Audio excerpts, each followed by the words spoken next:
Build weekly Zoom meeting. I really look forward to these each week.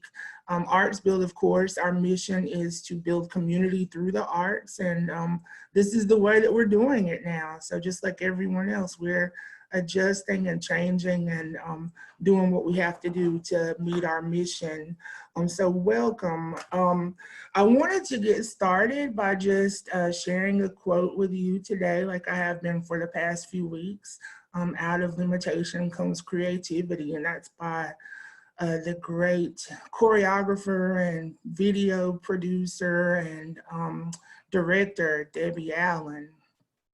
So before we get into our presentations, I just wanted to take a moment and see if people wanted to think about or share in the comments, or even just by shouting out some of the arts and culture activities and experiences that have really been sustaining you over the past few weeks. And I'm gonna say that something that sustained me this week was definitely the drive-in dances over at Barking Legs. What a great thing, and kudos to everyone who was part of that, the dancers, the staff and admin at Barking Legs.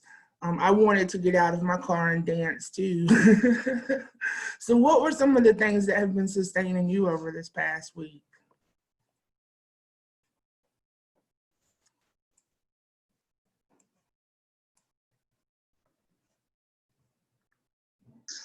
Hey guys, this is Rebecca Cheney. I'm gonna talk instead of type.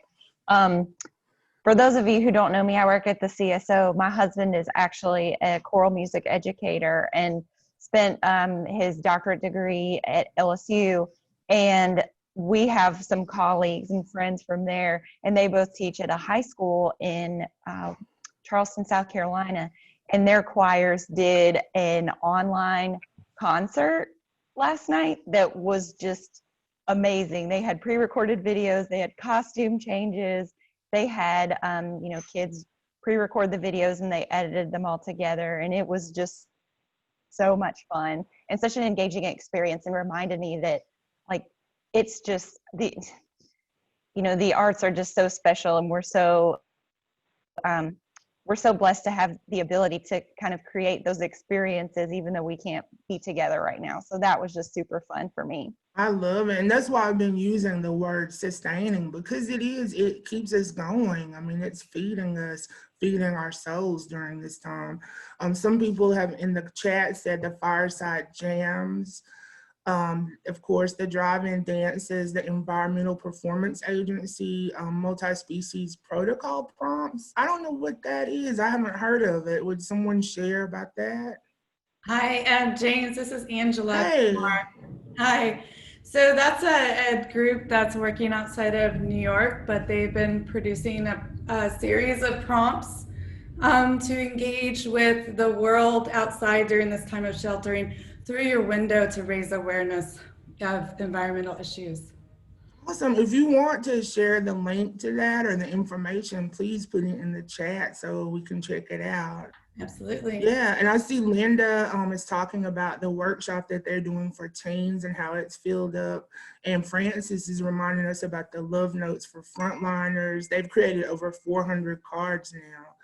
And Kate's telling us about the art cards and how they've been delivering art kits to Hardy Elementary students. So the art sector continues to do amazing things and truly sustain people. So we're gonna go on, and I just want to kind of give you an overview of what to expect today.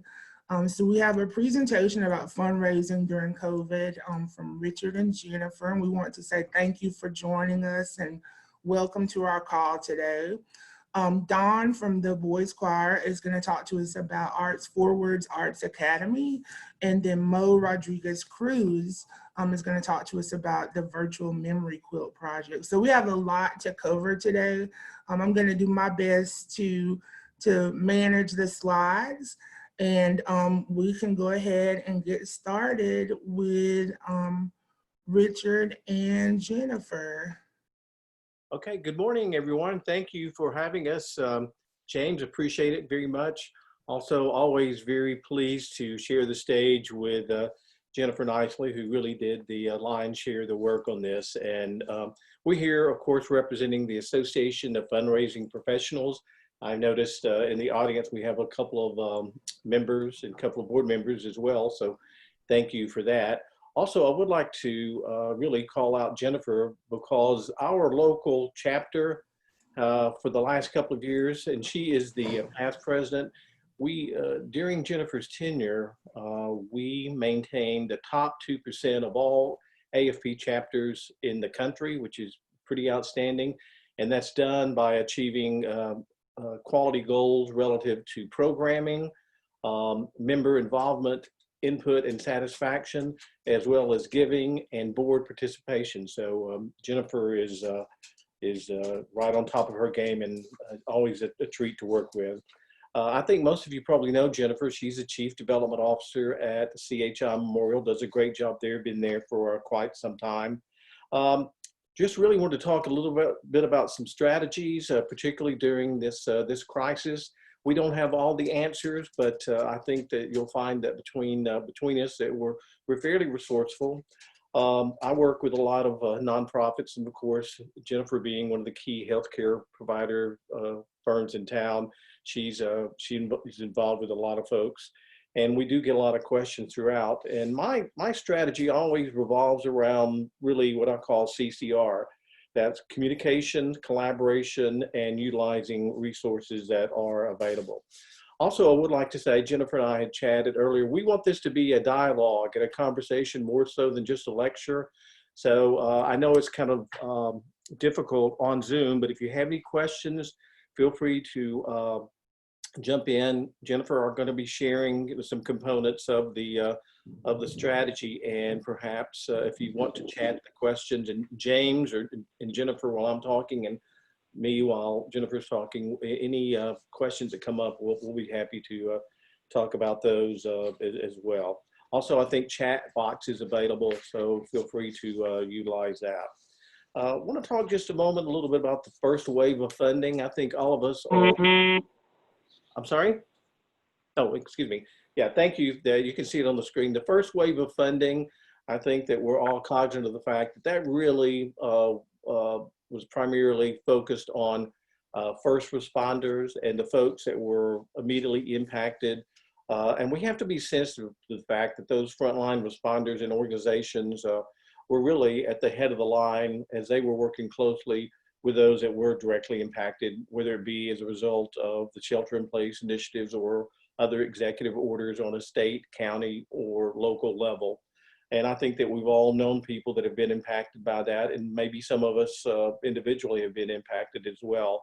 But those frontline organizations such as United Way and the Community Foundation, their focus was really on providing and making sure that services such as food, housing support, shelter, and those that might need assisted living were on the front lines. And then, of course, we had the tornadoes around Easter. That was kind of a double whammy for the most part. A separate wave of funding came into place, again, headed by the Community Foundation. And I must say, the Community Foundation is a wonderful organization. I know we're all familiar with it, but they do so many things, a lot of it behind the scenes. And again, they were first on the scene to reach out and get some funding that was, secondary in that for the most part. And some of these organizations, such as Metropolitan Ministries, Food Bank, Community Kitchen, United Way, of course, they have an impact directly with a lot of those frontline folks, and so they received quite a bit of funding, and that's understandably so. So the second wave of funding that was coming into place will hopefully be focused on other organizations, many of which that you represent. So like I say, Jennifer and I will be talking a little bit about some of the strategies that we have in place, but right now I'll just kind of turn it over to Jennifer, who's going to be talking a little bit about what should you be doing as an individual and as an organization. Jennifer?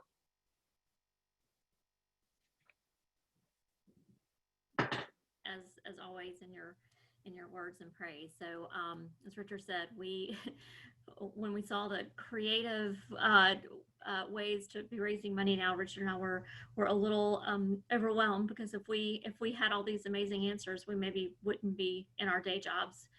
We'd be selling books or speaking nationally. So you get us and our best ideas that will hopefully spark some thoughts about some ways that you can be out there making the most of this time.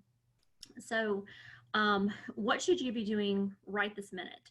Um, the top thing that we felt like is just critical for everyone who's involved in nonprofit is reaching out, and that really means to all of your constituents, to your board members, to people who are your supporters attending your concerts, your members, but really to your donors. And as you're coming up with communication plans for what you're out there saying, you really need to be making sure that you're speaking to those different audiences and giving them the information they need. um, I have been spending a lot of time reaching out to our top donors in ways that I normally communicate with them, depending on sort of who they are and their age and how they like to communicate. So for some, it's been text conversations. For some, it's been emails. And for others, it's been phone calls, particularly some of our older donors who are home and feeling very isolated.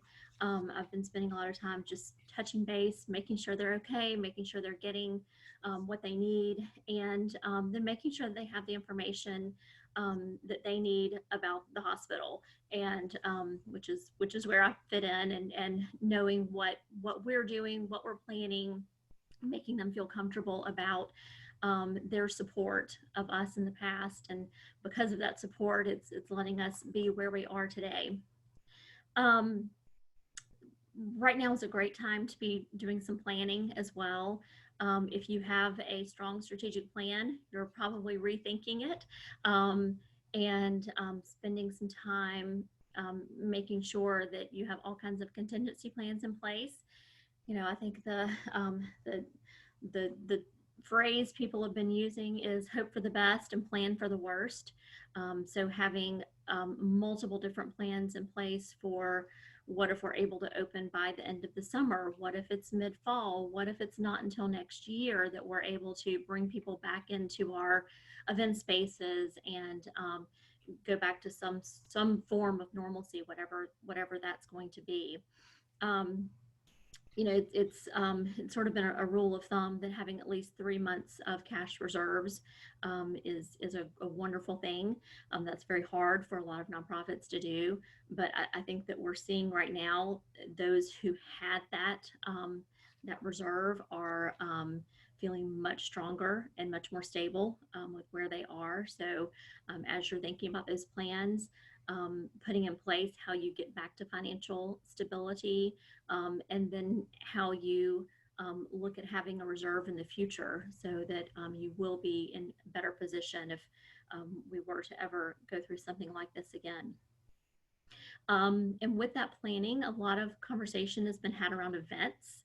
I'm not able to hold my event the way I normally would, or what are we supposed to do for something that's planned for next fall? This is a great time for you to really analyze those events.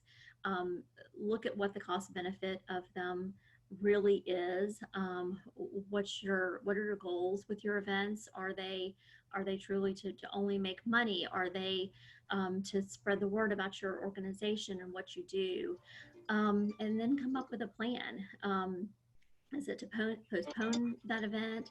Is it to come up with some really amazing creative way to do it differently, to do it virtually, to do something else in its place? Or this could be a great time to phase out an event that really is sort of past its prime and not meeting the goals that you're wanting to achieve. So uncover every rock.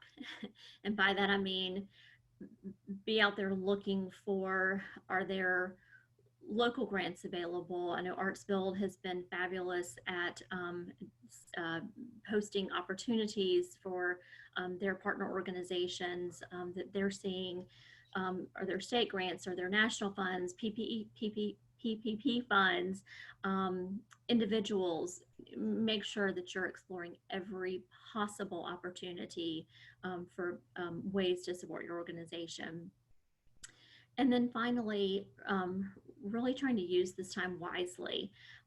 My staff right now is, we've gone through some furloughs and people are working from home and just doing things differently. And some of our normal activities can't be done the way they normally are. So we're cleaning out files. We are cleaning up our database. We're taking this opportunity to rewrite some of our letters and rework some of our materials, review our donor files, some of those things that just build up on that to-do list that you never really have time to get to.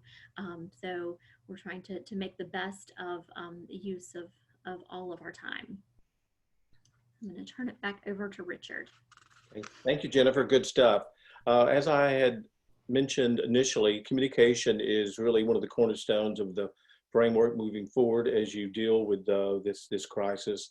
And of course, it's fundamentally important that you do stay in touch with your donors, with your board, and your volunteers, many times just to touch base with them, see how they're doing. Those touches, as we refer to them, are critically important. You must be transparent without going into too much detail about how you stand for the most part, because as I say, they've been impacted as well. And this continues you to build trust by really giving them examples of what you're doing during the crisis, how you're utilizing and managing your resources.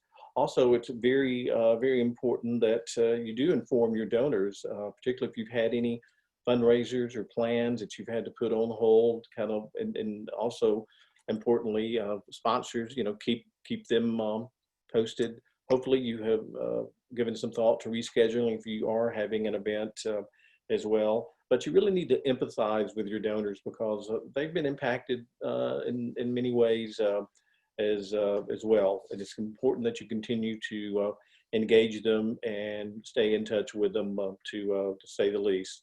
It's also important that you know where you stand financially and you're really, clearly able to communicate that. Ideally, most organizations have a 2 or 3 month reserve for situations such as this. I know not everyone does, not everyone is in the position to be able to do that, but now's the time to be thinking about moving forward, how that you could enable that for the most part.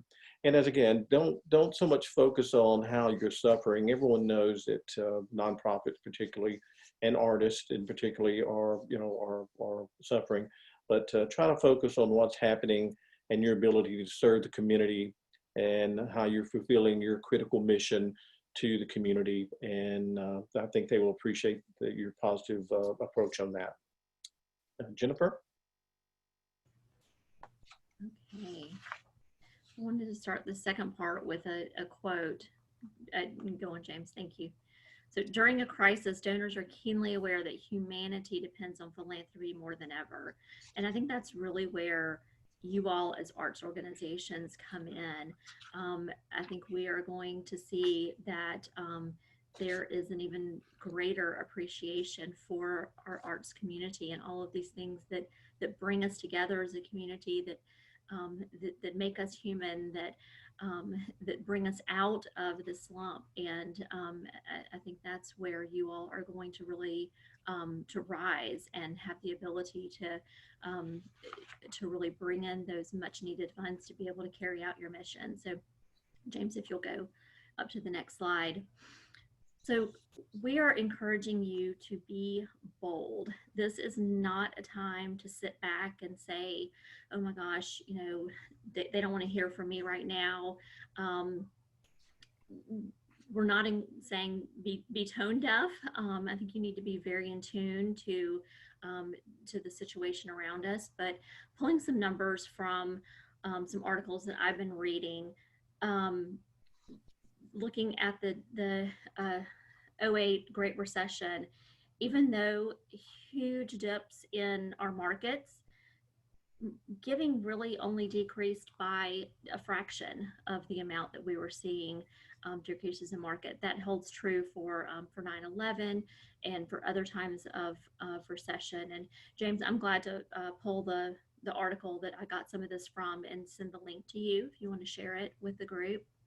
Um, People give because their personal values, what they believe in, um, their interest in that area, and how they've experienced or benefited from an organization. And those things don't change when things turn down financially. They are still going to have strong beliefs that our symphony is important um, to Chattanooga, that that ArtsBuild and other organizations are critical to who we are as a community. So keep that in mind and keep hopes high. Uh, so looking at all of this data, um, it shows that giving doesn't go down, but what does typically go down is asking. So we all tend to sort of back off and say it's not the right time. Gosh, their business is taking a big hit. Um, Keep those communications going and make sure that your constituents know that you're still there and you're still providing all of the same services and or in maybe in different ways, but you're still there to fulfill your mission to the community. Um, we can't not fundraise. Sorry, double negative. Um, so as your organizations are considering, you've got to make cuts, you've got to do furloughs, make sure that you're not cutting too deeply into your fundraising efforts. If you cut out, all of your ability to do an annual gift campaign, you won't have all of those funds coming in from your annual gift campaign. So really make sure as you're planning, you're thinking through where you can make those cuts in the right places that aren't going to impact you long term. I'm going to turn it back over to Richard. Okay, thank you, Jennifer. I love Jennifer's key point about we cannot not fundraise. We're always fundraising. Your board, it should always be fundraising and cultivating. You're always on the lookout, and key volunteers as well. So that's a great point. Furthering along with my strategy, we talked about communication. I want to talk just a moment really about collaboration and utilizing resources. We really have some great resources here in town. I think all of you know what a really philanthropic community that we come from. Mentioned a little bit about the Association of Fundraising Professionals. I will tell you this, that even though we may be considered competitors in some fields, you will not find a more giving group of individuals that really have a strong initiative on best practices, keeping up with trends that are going on, not only in the community, but around the country as well. It's just a great group. We have some great programs. We have a very strong board, as I mentioned. And we collaborate with Venture Forward and United, which is a division or an arm of United Way, as well as the Chattanooga Nonprofit Alliance for the most part. For example, Venture Forward has a grant resource database that's very, very comprehensive. And we have partnered with them to make sure that our members have access to that. And further, we have some very strong grant writers that are members of AFP who have volunteered their time to help folks. And really, when it comes into grant writing, and I know many of you do it, and many of you are probably more advanced at it than I am, but I found that if your mission and values line up with the mission and values of the grant folks that you're applying to, whether it be an individual, whether it be a foundation, or whether it be a corporation, your chance for success is much greater.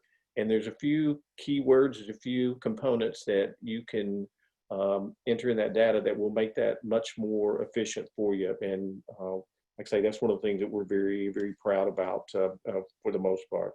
The creation of the Nonprofit Alliance is focused on how our sector is being impacted and providing those resources. I think many of you probably received a survey from them. and they are in the process. I believe that closes out pretty soon, and then they will compile that and share that information. And I think it's going to be a very interesting summation of what they have found out for the most part. But again, that communication, collaboration, and utilizing resources is very important. And if I'm not mistaken, Jennifer, correct me if I'm wrong, but I know that AFP is offering a discount for members during this period, or for potential members, and so is Venture Forward. Is that your understanding? Yes, it is. Plus, I know AFP is offering our meetings for free, whether you're a member or not, right now as well. They're virtual meetings. I think Venture Forward is offering a number of their services free to people as well. I know AFP also has scholarships. So if you're interested in joining, we have some scholarships that provide you a year free membership to that organization. So. And one more thing on Chattanooga Nonprofit Alliance, that group has really come together solely around COVID. They are working on the possibility of doing some, sorry, I'm seeing Lori's question, fundraising, sort of a similar to what the Community Foundation has done, but for some of the second wave nonprofits who aren't the front line. So being a source for some of our larger corporations to come together and create some pooled resources that some of our smaller nonprofits can pull from. So that is in the works. So who's organizing the Chattanooga Nonprofit Alliance? Kim Schumpert really was the person who started that. Abby Garrison, who's now with Venture Forward, is very involved. It's a fairly loose association, honestly, of, gosh, I think there are probably up to 50 or 60 people who are joining their weekly Zoom meetings. They have a task force that meets once a week, and I think they're starting to go to less than once a week now. Best place to catch up with them is their Facebook page. But I will also post in the comments in just a second. I'll find it, Kim Shumpert's email address if anybody wants to reach out to her. And there was another question. When does AFP meet virtually? Lori, Facebook again is a great place to follow AFP, and they will post out there when meetings are coming. We just met yesterday, actually, and had a professor from UTC talk about ethics in nonprofits and ethics in fundraising. It was a great session, and Richard may be able to fill us in on what the next topic is. They meet the third. Oh, thank you, Katie, for Kim Shumpert's email address is right there for Chattanooga Nonprofit Alliance. They meet the third Wednesday at noon. Typically we meet at Mountain City Club, but right now we're meeting virtually. So Richard, what's the next AFP topic coming up?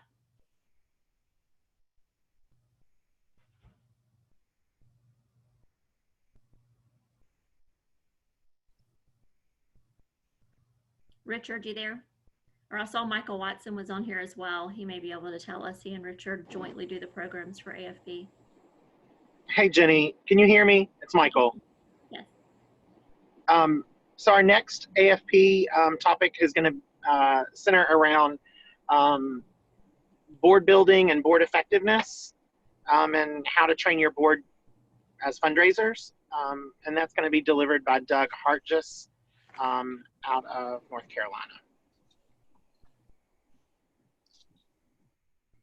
Well, thank you all. Thank you, Jennifer and Richard, for this great information. And I do have to say that AFP has been one of the best investments that I made in myself as a professional. I have not been able to attend a lot of the meetings since I joined, but the online resources are amazing, and the message boards are just full of so many resources and so many connections that you can make with people about fundraising. So thank you. Thank you for the tips and ideas. And I love that you mentioned that people are willing to give, but I think some of us now are just not asking. So we need to continue to ask, continue to tell our story, and continue to share why the arts are so important and sustaining people through these times. Thank you, All James. right, You're yeah. right. There's a saying in fundraising, if you don't ask, you don't get. So, and it may not be cash, but also people are very giving of their time and their, not only their resources and their treasures, but also they're willing to give of their time, which can be critical at this juncture as well. And thank you for having us. Enjoyed it very much. Thank you. And I know growing up, some of the old women in my family used to say a closed mouth doesn't get fed either. So that's another way of thinking about it, right? So the next thing is the Arts Forward Academy, and Dawn's going to talk to us about that. Do you see the slides? If you do, Dawn, you can go ahead and take over. All right. Thank you so much, James and Ronnie, for giving me a chance to talk about this project. I'm the executive director of the Chattanooga Boys Choir, and I've been in that administrative role for about 15 years now. And for the last 3 years, I've been a part of the cohort 1 of Arts Forward. And as we this year have moved into a 3rd year, we've expanded, and we've kind of centered our focus around getting more arts organizations and artists involved. And we've created several working groups, including focuses on audience building and on advocacy. And then I'm one of the facilitators for a group that's working on shared resources. And earlier this year, before things changed significantly, we held a great event. We had about 75 people there, where we were really listening to the needs of artists and arts organizations centered around those 3 areas. But James, if you'll move on to the next slide. Right now, this kind of seems to be a need that I'm seeing. Parents with kids working from home and trying to teach from home, and what do I do with my kids when I'm Zooming? And one of the needs that's out there right now that I'm hearing a lot of, mainly because I've got kids of my own, so in my circles, schools are about out right now. For the most part, most of them are out, and camps are a bit uncertain. Right now, they cannot happen, and when they may be able to happen, they are likely not going to look the same as they used to. And parents are a little bit nervous about, what am I going to do with my kids? How do I occupy their time? How do I occupy their time with some creative, enriching activities? So, James, you can move to the next slide. Arts Forward, I am thrilled to launch in a partnership with, or Arts Forward Academy in a partnership with Arts Forward. It's really a way to connect parents that have kids who are looking for some enriching and creative activities with artists and arts organizations who are finding themselves in this position with, how do I connect with those kids? My camps may not be able to happen this summer. My classes may not be able to happen, and if they do, they may not look the same. How do I connect? How do I replace some of that income that I've not been able to have? So what Arts Forward Academy is designed to be is a connection. It's we're working with a company called Activity Hero, and we're going to take a look at that in just a moment. But it's going to provide a listing of classes provided by only Chattanooga artists and arts organizations, and will provide the registration and all of the administration that goes along with it, as well as marketing. So together as a collective of Chattanooga artists and arts organizations providing classes, we'll be able to market that to parents as a one-stop shop for them to search and find those creative and enriching activities. Go ahead and flip to the next one. So this is a look at what Arts Hero does right now. So they market nationally with all kinds of classes, not just arts classes, but they have a wonderful platform. It's beautiful and really easy to use. And this is what a listing would look like. So instead of this being all kinds of classes that you can find with all kinds of organizations and teachers, we would have our own Arts Academy site that would be just Chattanooga classes and artists. So this is kind of the overview of what it looks like. You can search by different keywords to find classes, search by the organizations, search by dance or art or music. And if you flip to the next one, it's going to give you a look at what one of the listing would look like. So it's really detailed. It's got a picture of your class.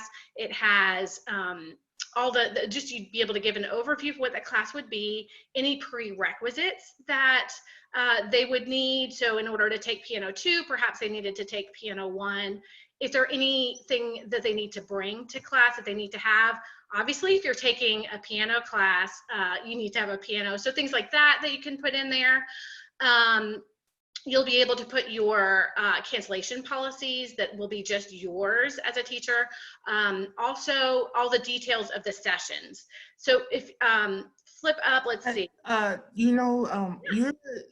You're bringing in the questions, Dawn. So can we pause? There's just a few of them. So yeah, I could go through some of those questions. And I also want to say I have two sessions set up because I don't want to take up too much time for those who are interested next week to go through those details. Yeah, let me go through the chat box. A question about for adults, this is for kids only. So this is solely a platform for classes for kids.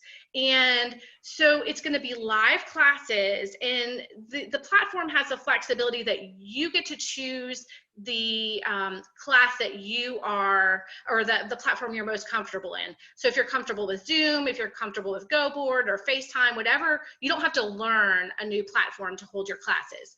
It also has the flexibility that as we see our community opening up, and different organizations and artists are going to be able to handle different kinds of classes differently.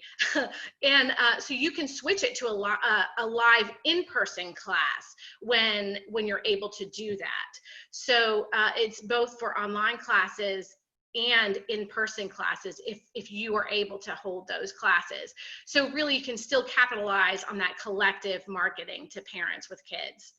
Let's see, okay, question about making it accessible. And that's a really good question.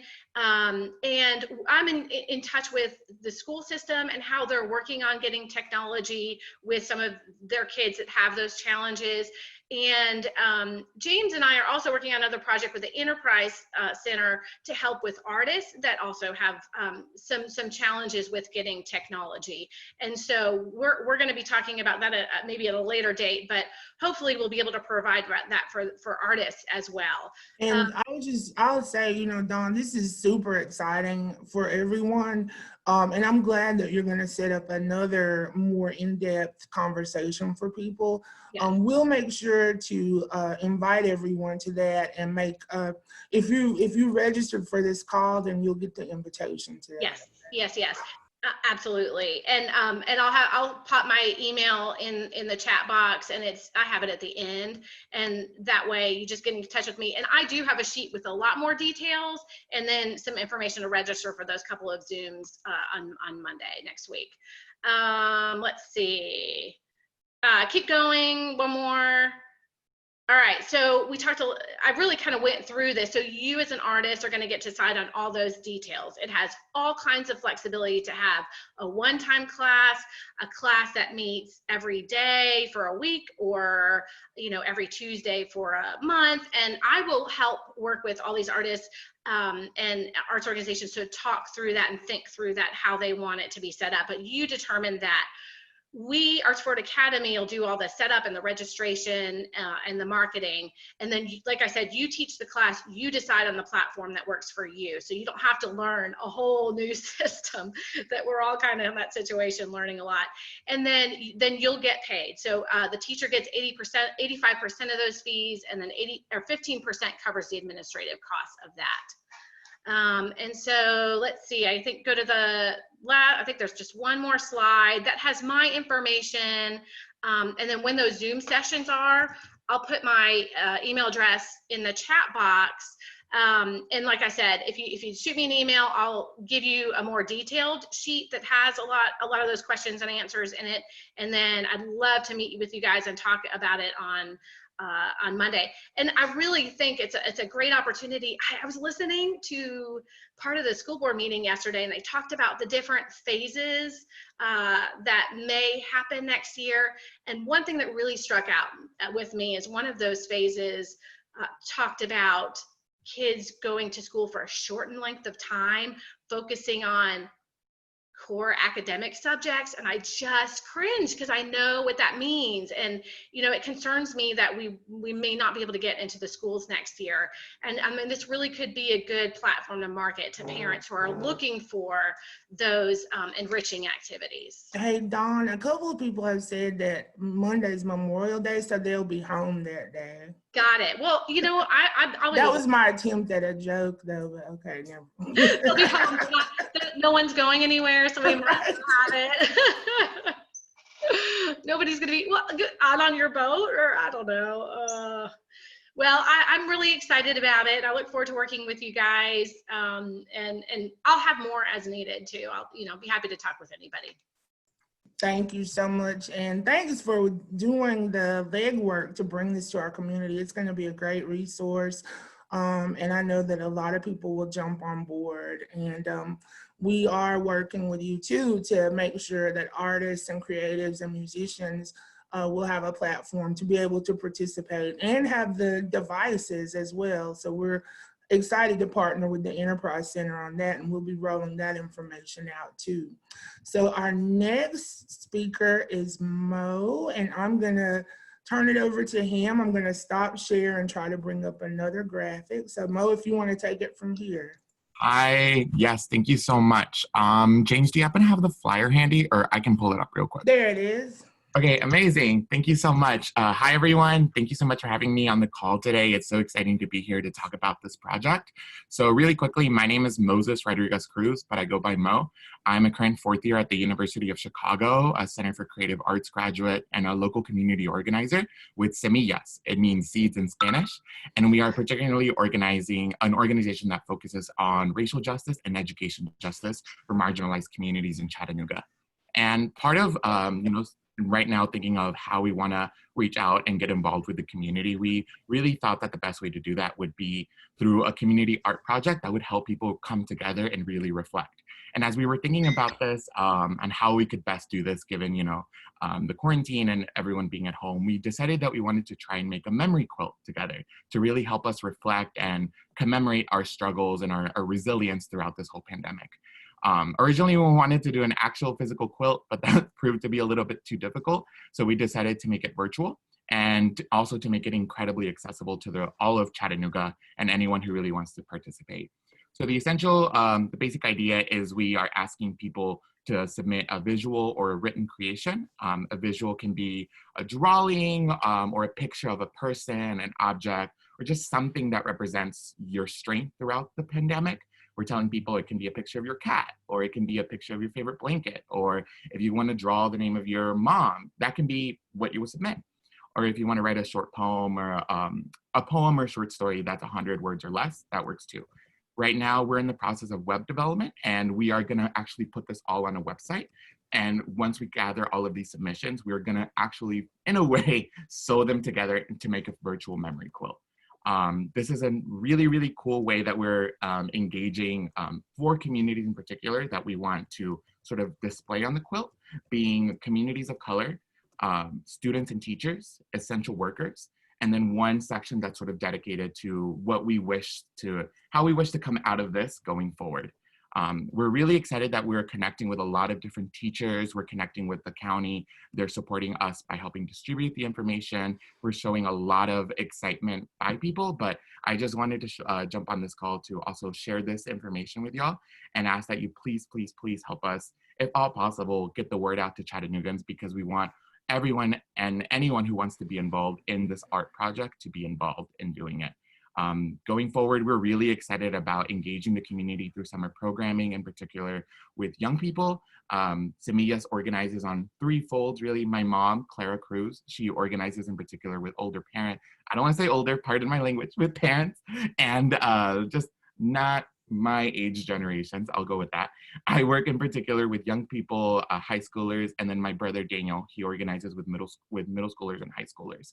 So this is a really way for us to center people who are being directly impacted by the pandemic and people who unfortunately sometimes we don't think about when we're all dealing with our individual problems. So very excited for this. I am happy to answer any questions right now about it.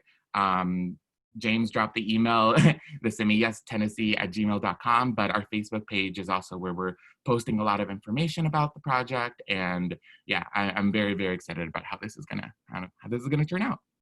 Thank you. And so at this point, we have about 15 minutes left. I would love to turn it over to Rodney, who's going to facilitate the questions and discussions. And we still have all of the presenters online. So if you would like to ask a question about anything that you've heard today, we can take it from there. Yeah, this has been great. I think all three presentations have been, I just looking at the chat box, it really shows how engaging and how exciting the information that was given to us. It kind of strikes me that listening to Jennifer and Richard, that we keep reminded that how important low tech is. We talk about a lot of high tech, but how much it's all just about relationship building. And even though I know we have many individual artists online, and those same messages of staying in contact with people and communicating and calling and checking in and is very valuable, just that relationship building. I don't know, you might, Jennifer or Richard, you might speak about that, the importance of just that relationship one-on-one, how important that is. Richard, do you want to take that? But are you muted, Richard, I think. Richard, unmute yourself.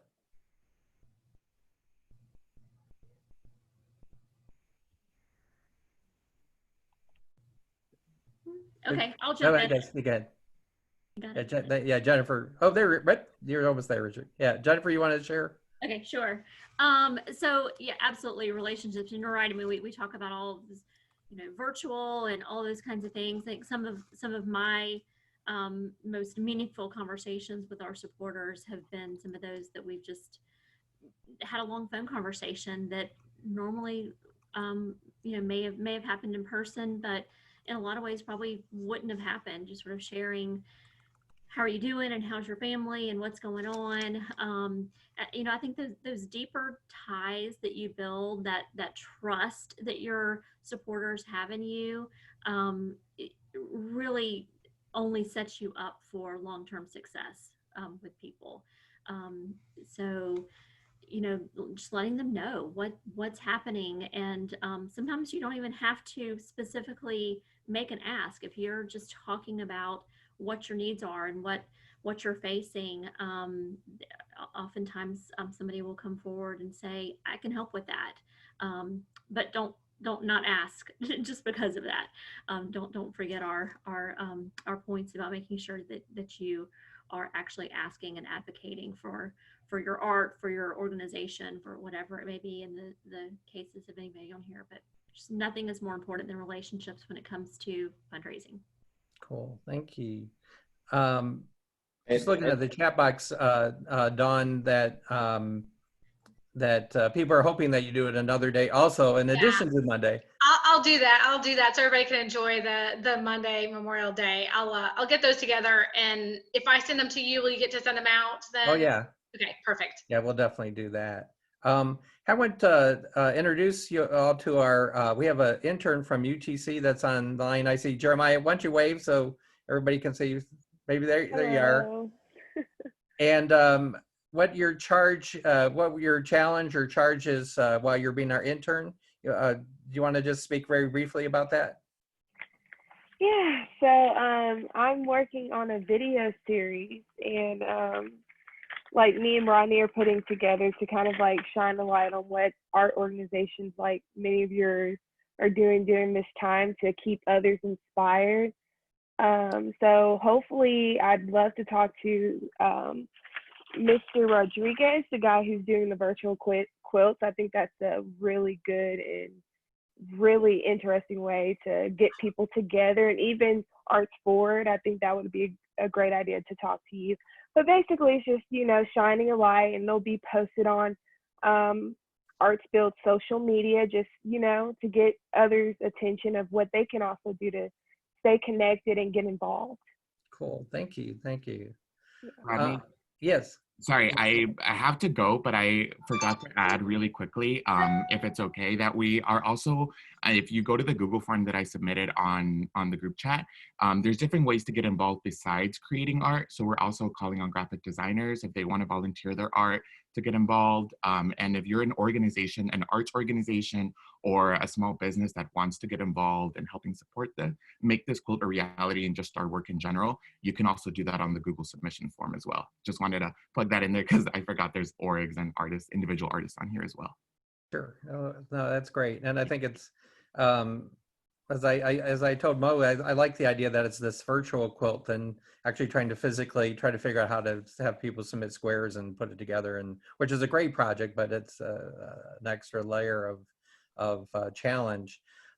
Anything else? We do have just a few minutes if anybody wants to share what they have going on right now. That's what's on your plate. If anybody wants to just jump in.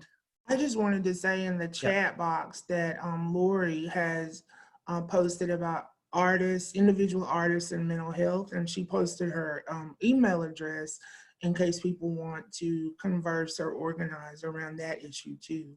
Yeah, and I see Heart Gallery too, that Ellen just posted about some of the classes, because we do have classes going on as well for adults in addition to children. So do be aware of those. Anybody else want to jump in and just share anything that's happening coming up? This is Samantha with the CSO.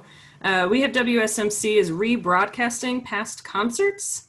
So if you want to listen to a fabulous concert, 4 o'clock on Sunday, we're airing our concert that we had done just back in January, Beethoven's Fifth. Everybody knows it. It's also Brahms Violin Concerto with Sasha Sitkovetsky. If any of you were in the hall that day, I mean, it's just, he is phenomenal. So 4 o'clock WSMC on Sunday. Great. No, that's all that. That's really great idea, and I'm glad you made that work. I'm sure that took a little bit of a great partnership with WSMC and as well as the musicians. So congratulations for doing that. Anybody else would like to jump in? Yes. Well, Cam, I see Cam's lips are moving, but you might unmute yourself. There you How's are. that? Is That's that good? Presently, I'm working with Freedom Sings USA, which used to be Operation Song. So if people know of veterans that might want to get involved with the group, we do a Zoom group every Wednesday. And so Bobby Standifer is their executive director. So I just wanted to throw that in. Good, thank you. And I see Charlotte Caldwell in the chat box also talked about what Stoveworks has a studio visit coming up, or this afternoon. This afternoon at 5. So you might look at the chat box. Speaking of Freedom Sings and the Symphony, James, do you want to talk about Pops on the River? Yes, so every week I think we forget to mention this, we get so excited about the presentations on our call, but we did, for safety reasons, decide to cancel Pops on the River this year. And a lot of thought and discussion went into that decision, and we just wanted to make sure that we were doing what's best for the people in our community. And we hope and pray that we'll be able to bring it back in 2021. But yeah, we wanted everyone to know that that as a group of partners, we did decide to cancel it. Just unsafe and too many uncertainties right now. Yeah, thank you. Then that kind of segue too. It's been interesting to try to follow the Governor Lee's proclamations or his orders, executive orders about the COVID. He it looks like that he has opened up that you can hold events now. Theaters can open up, but just because you can doesn't mean you should or you can or not at this. Not like actually today things open up, so we'll have to try to kind of make sense of that. But there may be some opportunities to socially engage. You know, have social distancing, have opportunities to have certain events. So we have to kind of figure that and walk through that. I know that the symphony and the theater center have done audience surveys, and the audiences are just not ready to go back for things. And I'm sure many of us here on this call are just not ready to just dive back into the way things were. But do follow along, at least from the governor saying yes, they're lining up the regulations, and you know, museums we're starting to hear are starting to open up around the country, and the zoo's opening. So I don't know, VA, I'll put you on the spot. What's the Hunter? Do you have a opening date you can announce yet, or are you working on it? Nothing to announce. We are working on it, but you know, as you know, it's just I'm not sure when people are ready to come back. We've talked internally about kind of when we can be ready, but that again doesn't necessarily mean that the world will be ready, or that the environment is such that we ought to open. So we're trying to get ready, but we are not ready to announce an opening date at this point. Sure, and of course, I think being artists and part of the arts community, that safety and just that I think the arts community is very in tuned, and I know this group is very in tune that safety is number 1 priority and how to work through that. But at least we'll see how things go. But you should be aware about that new change from Governor Lee, that he is saying that yes, there can be some opening, and it's starting to. There are some changes starting to happen now. And Rodney, as everyone was talking, I posted in the chat a link to a Google folder that we've been collecting articles and information and resources about safe reentry and reopening. And you can share that and look through it and see if there's anything you can use in your decision making in there.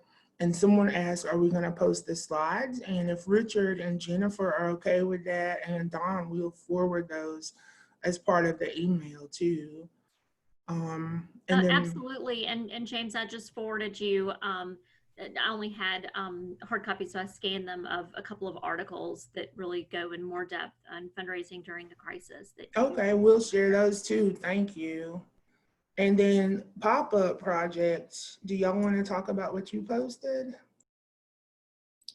Hi, y'all. I'm Maddie. I'm one of the directors of the pop-up project along with Jules. We reached out to our company members. We have about 20 dancers, and we asked if they would be interested or feel safe, like going into a big field and creating a dance film. So Tim Cofield, our cinematographer, created actually an original score. We talked to him kind of about the emotional journey of this pandemic, personally as an artist and running organizations. And so he created an original music piece, and I hate public speaking. This is giving me a heart attack. But then we'll close our eyes. We won't look at you. But yeah, so we met for the first time over at the Chattanooga Pavilion because it was raining, and we all had 6 feet from everyone. There were about 16 people there, and it was so beautiful and really emotional, and we were dancing with masks on, and it was just really surreal. And so we're going to be filming that next week, and we'll release it for free to public. Thank you. Thank you. And I think we're out of time. So I want to just say thank you all for joining us. And I have to keep reminding myself that in the midst of this pandemic, there are opportunities. And for example, today we had 65 people on this Zoom meeting. I don't know if 65 people could fit in Artsville's boardroom. I don't think they could, but we can come together in this digital space and learn and enjoy each other's company and do things. So On behalf of us at Arts Build, we appreciate you and thank you for all that you do to keep showing everyone that the arts are essential in our community. And have a great weekend and a great holiday. And we will see you next week. Reach out if there's anything that we can do for you. Have a great one, okay? Bye.